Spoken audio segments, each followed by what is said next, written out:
Hello guys, কী অবস্থা সবার? আজকে 2 জুলাই হামস্টার কম্ব্যাটের ডেইলি কম্বো 5 মিলিয়ন কয়েন কীভাবে আনলক করবেন সেটি দেখিয়ে দিচ্ছি।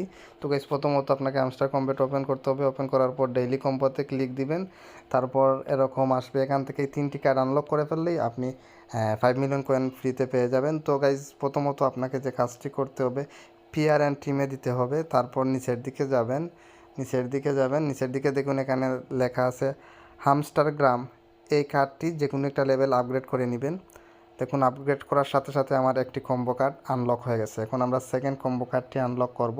তো সেকেন্ড কম্বো কার্ডটি আনলক করতে হলে আমাদের আবারও মার্কেটসে ক্লিক দিতে হবে। এই দেখুন, মার্কেটস, এখানে একটা ট্যাপ করবেন। ট্যাপ করার সাথে সাথে এরকম আসবে।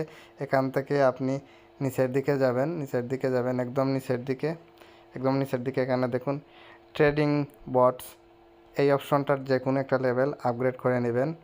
হ্যাঁ, দেখুন আমাদের দ্বিতীয় কম্বো কার্ডটি আনলক হয়ে গেছে। এখন একদম লাস্ট যে কম্বো কার্ডটি আনলক করবেন সেটি হচ্ছে গিয়ে, তাহলে আমাদের স্পেশালসে ক্লিক দিতে হবে। স্পেশালসে ক্লিক দেওয়ার পর আপনি নিউ কার্ডস এটাতে ক্লিক দিবেন। এখানে ক্লিক দিলেই দেখবেন স্পোর্টস ইন্টিগ্রেশন, হ্যাঁ, এই অপশনটা যে কোনো একটা লেভেল আপনাকে আপগ্রেড করে নিতে হবে। আমি একটা লেভেল আপগ্রেড করতেছি। দেখুন সাথে সাথে আমার এখানে দেখাচ্ছে টেক দ্য প্রাইজ, বা আমার ফুল কম্বো কার্ডটি আনলক হয়ে গেছে। আমরা টেক দ্য প্রাইজে দিলে সেই ব্যালেন্সটা আমাদের মেইন ব্যালেন্সে অ্যাড হয়ে গেল। তো এই ছিল আজকের ভিডিও। আশা করি ভিডিওটি আপনাদের ভালো লাগছে। যদি ভিডিওটি ভালো লাগে থাকে অবশ্যই ভিডিওটি লাইক দিবেন। যারা চ্যানেলটি কোনো সাবস্ক্রাইব করেন সাবস্ক্রাইব করবেন। আজকে পর্যন্তই, টাটা।